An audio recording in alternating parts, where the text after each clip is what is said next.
The year is 468 AD. The Western Roman Empire is crumbling, a hollowed-out shell of its former glory. From their powerful kingdom in North Africa, the Vandals, led by their shrewd and aging king Genseric, have become the undisputed scourge of the Mediterranean. After the audacious sack of Rome itself in 455, they seized control of the vital grain supply from Africa, holding the very key to the Western Empire's survival, and by extension, its future. This Vandal stranglehold was a constant threat, slowly choking the life out of what remained of Roman power in the West.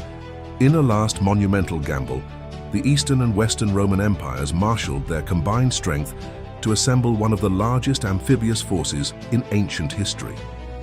It was a staggering display of imperial might, a final desperate attempt to reclaim what was lost. Over 1,000 ships and an army of 100,000 men were brought together under the command of the Eastern Roman general Basiliscus, the brother-in-law of the Emperor Leo I.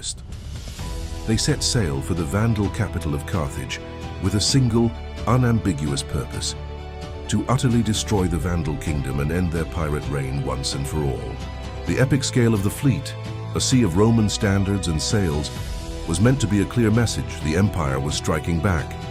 The massive armada successfully made its way across the Mediterranean, anchoring off the coast of Cape Bon, just a few short miles from the ultimate prize, Carthage. Victory seemed not just possible, but inevitable and within their immediate grasp. The sheer size of the Roman force appeared to leave no room for failure. Seemingly cornered and outmatched, the cunning Genseric played his only remaining card. He dispatched envoys to Basiliscus, not to surrender, but to request a 5-day truce, ostensibly to negotiate the terms of a peaceful settlement and his submission to the emperors.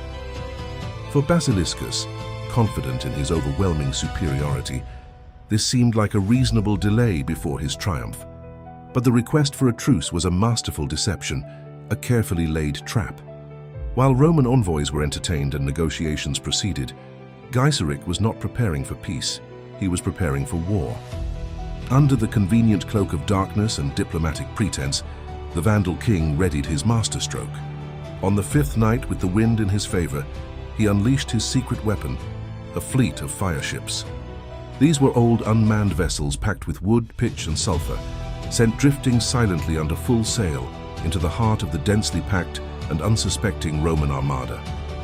The result was an eruption of absolute chaos. The fire ships slammed into the anchored Roman vessels, and flames leaped from one ship to the next with terrifying speed.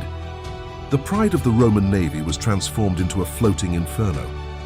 As panic and confusion spread like wildfire, the main Vandal fleet launched its attack, ramming and boarding the disorganized and burning Roman ships.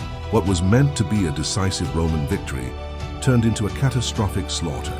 Trapped between the Vandal warriors and the raging fires, Roman soldiers and sailors had nowhere to run.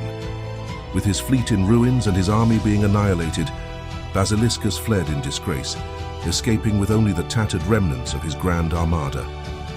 The operation was not just a failure, it was an unmitigated disaster of historic proportions. The financial cost was immeasurable, bankrupting the imperial treasury and leaving it empty for decades. The military losses were even more devastating, shattering the last great combined force of the Roman Empire. The hope that had sailed with the fleet was extinguished in the flames off Cape Bon.